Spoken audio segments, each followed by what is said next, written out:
Hey, I'm Anthony Romano, and this is going to be a life-changing video for you if you make it all the way through to the end. It's going to be highly theoretical, but it's going to be based in logic, and I'm going to be throwing studies up, randomly throughout this video, because the whole message I want to convey here is that if you make it to the end, you'll have a far greater understanding of holistic health and the tactics that I use to help people with, their brain injuries, with diabetes, with their other health problems like anemia, illnesses, fertility issues, PCOS. Those are all things that I've helped people actively turned around in their life.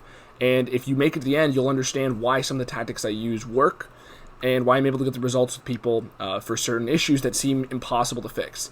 Now, before I get into this video, the title of it is something along the lines of your ancestors ate keto, or your ancestors fasted, or carbs don't grow in the winter. I don't know what I called it. But the point is, this is going to be a logically dense and theoretical video that's basically going to be palatable for anybody, regardless of, me slapping up a billion different studies. Because a lot of the studies on this stuff are not done. In a lot of views, it's considered unethical to make people fast for a week. And, there are some of those studies out there, but the point is a lot of these things don't have large bodies of research behind them, but we know they work from studies back in the 20s, things like that. So that's what this video is going to be about. It's going to teach you a lot, and I think it's going to change your life if you make it all the way through to the end. So if you could also like the video, that will make YouTube show my content to more people, and that's what you can do to help me grow my page. Also subscribe and follow me on Instagram. Let's get into the video.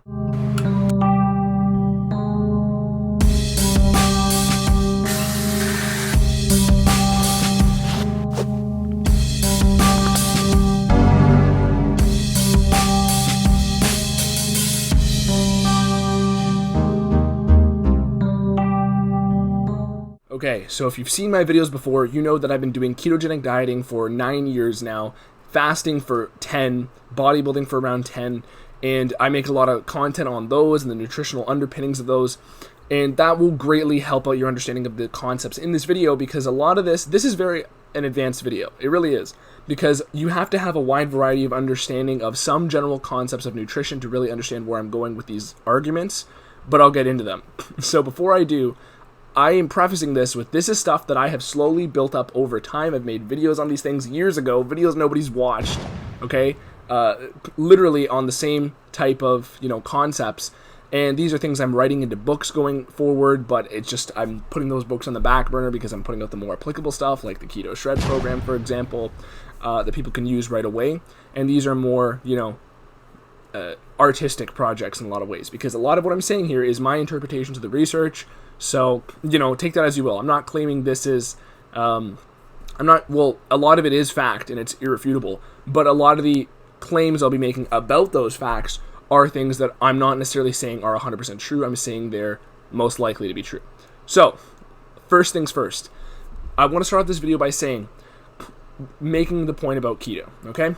If you think about our evolutionary history, half of the year, when you don't have the ability to ship mangoes over from Guadalajara, you can't get fruits in the wintertime. You simply can't. Sure, some areas of the world, like Hawaii, would have less, but at the end of the day, the sugar content of those fruits was far lower back then. Human agricultural engineering has, made us select the fruits that are higher in sugar because they taste better, have a higher dopamine reward response, and at the end of the day, we really would not have been getting much sugar in the winter at all, basically. And that's something that's kind of very difficult to refute, because if you think about it, fruits don't last very long in nature. They don't last longer than a week or two. Nowadays, we have preservatives in them to make them last longer. And at the end of the day, there's something that would have been devoid of our diet for at least half of the year. And of course, there's variances depending on where you're from, but that's a pretty palatable, premise right there. Chances are we didn't have much sugar in the wintertime. We didn't have fruits. We didn't have grains. None of those things were ripe. They were lower in sugar content. It was very unrealistic to think that we would have been eating carbohydrates the entire year. Even if you only want to shrink it to only a couple months out of the year we didn't have carbs, doesn't matter. Keto dieting was in place. And to be clear here, a lot of people think keto dieting is dumping butter and lard on everything. That's not true. All keto requires is the absence of sugar. That's all it takes. Once you cut out sugar, it doesn't matter if you're eating absolutely nothing, you're technically still not eating sugar. And that's what's going to trigger your body to enter the ketogenic state. The ketogenic state and the fasted state are the exact same thing. However, the fasted state is the deeper end of the pool. Now, let's get into keto. As a little side note here, a a lot of people think keto has to be certain foods. You have to eat certain things. Remember, it only requires you to cut out sugar. So that's how you can apply it to yourself in modern day. But in our evolutionary history, it absolutely would have been heavily animal-based. Because if you think about it, in the wintertime, you have two choices. You either kill something and eat it, or you fast.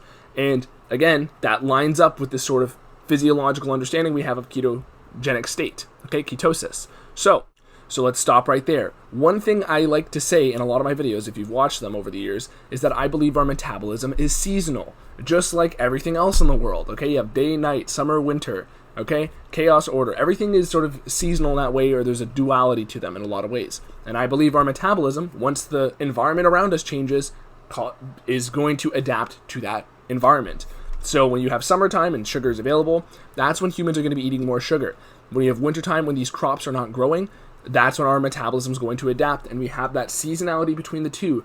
And it's a sort of check and balance mechanism, because for a lot of people, even with the diabetics I work with, a lot of type 2 diabetes is simply very deep insulin resistance. So insulin's the fat storage hormone. It goes off when you eat lots of sugar or lots of food, but mostly sugar. And the more you spike that up, the less sensitive you become to insulin. That's how everything works in nature. You can't refute that. The more you get exposed to something, the less sensitive you become to it.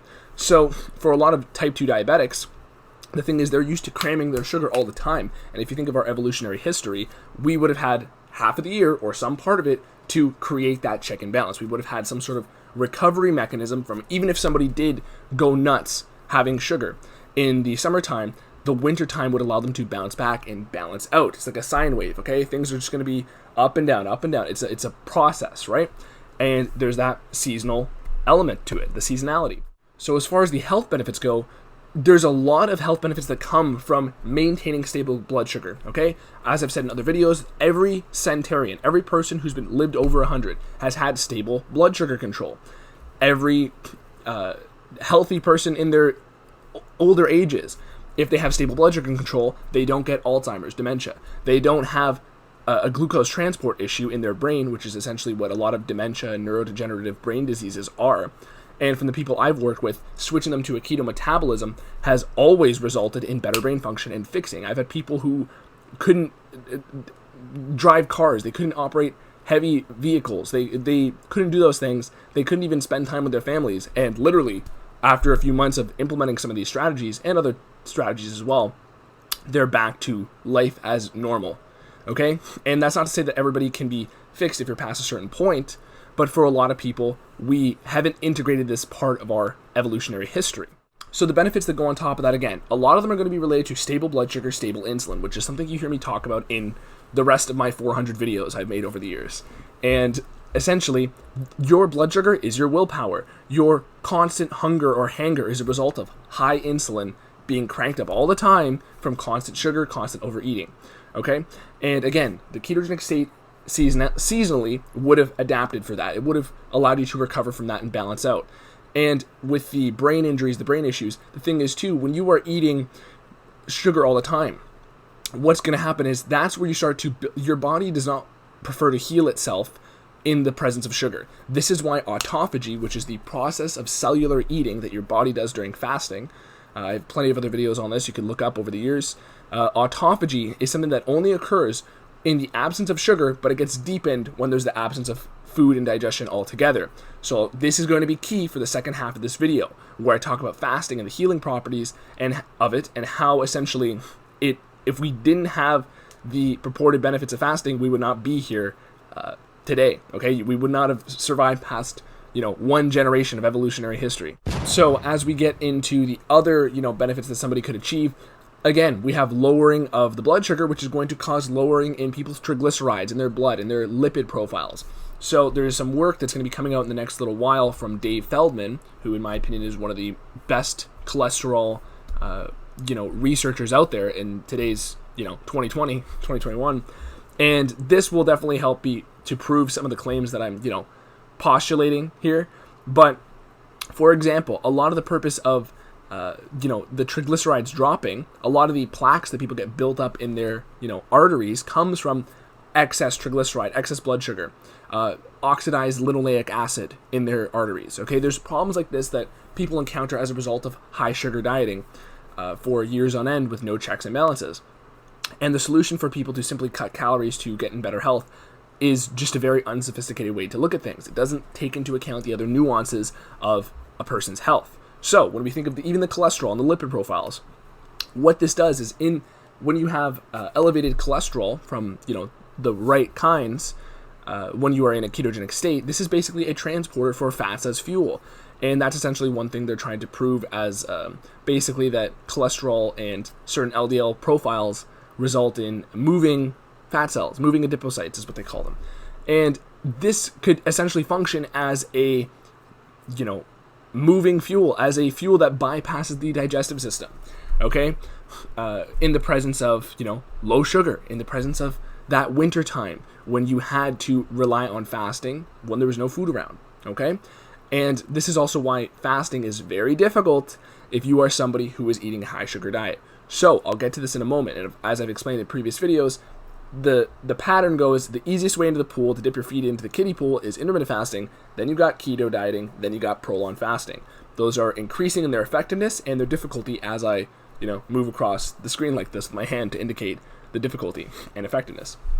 So when we're looking at the other health benefits, there's a wide variety.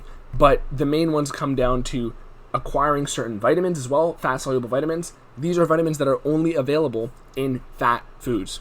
Vitamin A, D, E, and K. They simply do not exist in their most bioavailable forms in carbohydrate foods. A lot of the nutrients we get from carbohydrate foods, they are less bioavailable because of the anti-nutrients in the foods.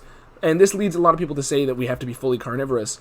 This is not necessarily true. We have, again, there's a duality in our evolutionary history. We have hunter ancestors and scavenger ancestors, okay? And there's a great argument there to, tie things forward that we shouldn't only do one or the other. But the point I try to present things as is, I'm just a keto guy. I think one way for you to make a massive improvement in your health is to simply cut out sugar for spans of the year. That's what I'm trying to get at here, okay? So regardless of what foods you think you have to eat, what I'm telling you is just don't eat one, sugar. Okay, so, and I've said that for 9 years now, basically. So, when we're getting into the other deep, logical arguments here that I think are really going to change your life, here's where things get really crazy. So, the reason things get crazy here is because of autophagy. Autophagy changes things here, and to jog you up here, if you haven't, watched my other videos or the other great content on YouTube from other people about autophagy, autophagy is when your body feeds the weaker cells to the stronger cells. And it basically kills the ones that are too weak to survive, cancer cells, things of that nature, okay? And, besides the fact that some people claim that keto is going to play a role in eventual end of cancer, we already know that autophagy can kill some of those cells, okay? I'm not claiming to be an oncologist, okay? That's the example where I'm saying I'm not claiming to, know the fine nuances of oncology. But as far as autophagy goes, we know the body can heal itself dramatically during that state. So in the fasted state, when you're not eating anything, this is where autophagy is in its deepest. When somebody is in the fasted state, autophagy is at its deepest, and people will start to heal ridiculous wounds and injuries, okay? There are going to be some studies I'll throw up here on skin, on burns, but there's not a lot of, like I said, research on that today. But there is a lot of anecdotal evidence you can even look up, such as people healing ridiculous car accident injuries, people healing broken bones, things like that with fasting via autophagy. And, does this mean that you're going to be invincible? No. But does it mean that somebody has the ability to recover from these things? Yes, and I will explain more on this. So think about the human evolution and our ability to adapt. Okay, we know if you took any biology class, anything that's alive has to be able to adapt to its environment. And when we're looking at a person who's injured, if the stakes are high and we did not have the ability to adapt, we would not be here as a civilization, as a society.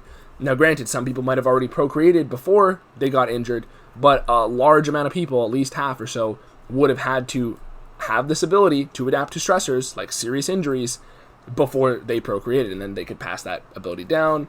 Natural selection takes its course, etc. So when we're looking at, the applications of this today, we have to again think back to the evolutionary history. So why can't people just fast whenever they're injured or they have a problem or they're ill, right? A lot of the times you have to consider other details of healing. The body uses a lot of energy, around 20 or 30% in digestion. When you are fasting, you are increasing that ability to already use a more efficient fuel because you're removing some of these barriers that would have been using up your body's resources daily. So granted, if somebody's like 4% body fat, you're going to run into some problems when they're doing this, but really nobody has that issue. And your body makes you really hungry when you're at 4% body fat, because unless you're eating more ketogenic dieting, in order to make you gain weight in case of a famine. So that is the whole purpose of fat as a storage, because fat, again, remember I said those vitamins are fat soluble, a lot of the important ones, they're soluble in your fatty tissue, in your body. And if you're ever in a famine, you have the perfect nutrient-dense food stored on your body. That is what our body fat is. And it's also calorically dense and going to provide energy, a slow-burning fuel, great fuel for the brain, etc. But when we're looking at the applications of autophagy today, so why can't people just fast nowadays when they have a serious problem? Well, think about when you're sick. Think about when you're injured. Okay? We know one thing. Whenever somebody gets injured, their cholesterol jacks up. Okay? That's one thing that's very well documented.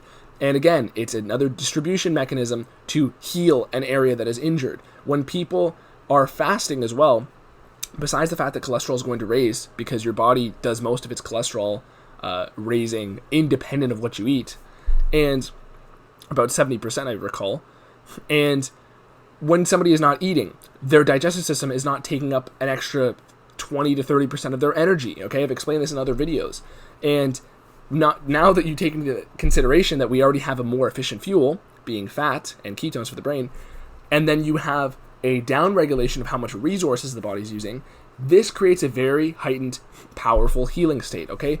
Now, so the answer to the question, why can't people just fast nowadays? It's because they don't have that span, that seasonal metabolism in place. They don't have that fat adaptation, which keto people know about, where they're basically setting up their body's ability to fast if they ever have to. So even if it's summertime in an evolutionary ancestral context, even if it's summertime, if you still did a ketogenic diet within 6 months ago, your body has the ability to tap back into that metabolic flexibility, and fasting would be easy. You can give up carbs easily. This is why I've been doing ketogenic dieting for 9 years. This is why I talk about carb inclusion strategies like carb backloading, targeted keto, those things, because you don't crave carbs once you are adapted. And this is also why in all of my programs that I launch and all my coaching, I make people do a 1 month at minimum mandatory adaptation phase, because people think they can just hop into keto for 2 weeks and then start having carbs again. You're not getting rid of the dependence on carbs. You're just training your body to make you feel like shit because it knows you're going to give it carbs. And essentially when we're looking at the application nowadays, you have to get that adaptation in place, that metabolic flexibility. And most of the studies that are on keto nowadays, or at least up until the last few years, they didn't let people get adapted. They would make people do ketogenic dieting for less than 4 weeks, which is the minimum time it takes to get adapted and see these, enzyme changes in the liver, to see these fuel usage changes, okay? The body's preferences in certain fuels, upregulations in how much ketone the brain is using, and how much fatty acid is going through the bloodstream. Those all occur after adaptation. And you want to keep your body metabolically flexible and hop back and forth. So some people will say, oh, keto is bad long term. It's realistically, the problems people run into long term from keto is only if somebody was, they're minimal at best, really, just a slight insulin resistance, very slight, if somebody does keto dieting for 9 years straight without having any carb days on a random occasion, okay? And the thing is, you want to get that metabolic flexibility, and our ancestors would have had that. They would have had half the year, or some sort of combination of the two, however you want to phrase it in stone. And the reason why people had the ability to hop into fasted state was because they had that adaptation in place, that metabolic flexibility. So let's go back into the deepness of how effective fasting is as a healing strategy. So again, the digestive system is working less hard, okay? You have a fuel that's going through the bloodstream, bypassing the digestive system, and basically, whenever somebody's injured, that cholesterol is going to get jacked up. And cholesterol is a carrier. It's not something you necessarily have to be afraid of. It's all about the context. There's great books on this I've referenced in my cholesterol videos. A lot of it is about the levels of inflammation people have, etc., etc. It's about context. Think of cholesterol like the firefighters. I can't recall. I think this was Eric Westman who might have explained this. Eric Westman or Jimmy Moore. Think of cholesterol like firefighters, okay? They're fire trucks. They carry the firefighters, And a lot of times nowadays in modern health, we're blaming the fire trucks for the fires, but they're just showing up at the scene of the crime. Okay, that's one great way to explain this off the top of my head. So, granted, too many fire trucks on the road can be a problem, and there's other ways that could have happened, but the evolutionary purpose would have been balanced out if we had that metabolic flexibility. Now, think of epilepsy, okay? Epilepsy is something I've worked with people very informally and helped them turn around, okay? And from the 1920s, we have known that ketogenic dieting has fixed epilepsy. And I've referenced this in dozens of videos over the past years I've been making YouTube videos. Keto initially started, the standard ketogenic diet started as a fix to epilepsy because the only prior fix that we had for epilepsy was fasting. And when you have children with epilepsy, chances are a lot of them don't want to fast all the time. So the way to have them enter that ketogenic state while being able to eat food was the standard ketogenic diet, which is the high-fat, low-protein keto diet, which again is not the only way to do keto.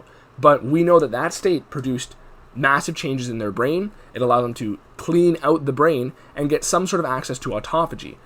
Now, when somebody is trying to fix a serious issue, the last point I want to hammer home here is, besides the fact that ketosis annually at some point in the year is going to make it easier for you to hop into an autophagic state. One point that is very compelling to me is that when you think of somebody who is injured in evolutionary history, you got attacked by a bear and you're have a broken arm or something, right? Or you hurt yourself. What's going to happen is, what are the chances that you had a bunch of food? Do you think our ancestors had a bunch of food to recover during an injury like that? Okay, a serious injury that people inevitably would have encountered hundreds of years ago, thousands of years ago. They probably didn't have a lot of resources. They didn't have medical help and procedures that we have modern day. But at the same time, of course, not everybody lived through something like that. But a lot of them did. And if they didn't, if you've ever injured yourself, you probably wouldn't have a great ability to heal. Okay? If you've ever healed from an injury, that means you came from ancestors that had the ability to heal themselves. And of course, there are surgical procedures, etc. But if you've ever healed from an injury, even in the presence of a high sugar diet, that means you had ancestors who could do that and pass that on to you. So when we look at that, and the next premise that follows from that is that, what's the likelihood they had a lot of food at the time? Probably not much. What's the likelihood that they were probably immobilized? Probably pretty high if they were injured. So they probably couldn't do much. The only thing they could do was fast. The only thing they could do was fast and then wake up later. And, after a while, the process of autophagy would allow their body to heal. This is also why the cholesterol would raise, as I was explaining, in the presence of an injury, because it is the body's natural mechanism of trying to heal you. And it's something that is only able to be tapped into if you have this metabolic flexibility. But if you have if you have an injury of some sort, I've had injuries before in my ankle. I've had injuries in other ways that weren't too serious, but you will notice if you do a long fast, you might get a pain in that old spot, and then it will fix itself a little bit later. You can look up a lot more of the anecdotal evidence. I wanted this video to be more about theory, and as far as that all goes, I want you to take away that this is a mechanism that has been used for thousands of years ancestrally. A lot of cultures use this. Even some of the clients I work with are Muslim, and a lot of them fast. Why are these practices in place in a lot of cultures throughout the world? These are natural healing mechanisms that people would be forced to do because they had a certain purpose, and it was the most sophisticated way we had of healing people through thousands of years of evolutionary history. And there's a lot of ways to apply it to yourself now, but hopefully this video was enlightening to you in some way as far as the evolutionary purposes of fasting and ketosis and how they fix people's brains and epileptics. What makes you think that can't happen in somebody who doesn't have an issue? For example, with the brain injuries. A lot of people I've worked with brain injuries have, like I said, a glucose transport issue. But when you think of the amyloid plaques that build up in people's brains in dementia, in Alzheimer's, these also come because the brain does not want to heal itself unless it has the appropriate fuels around.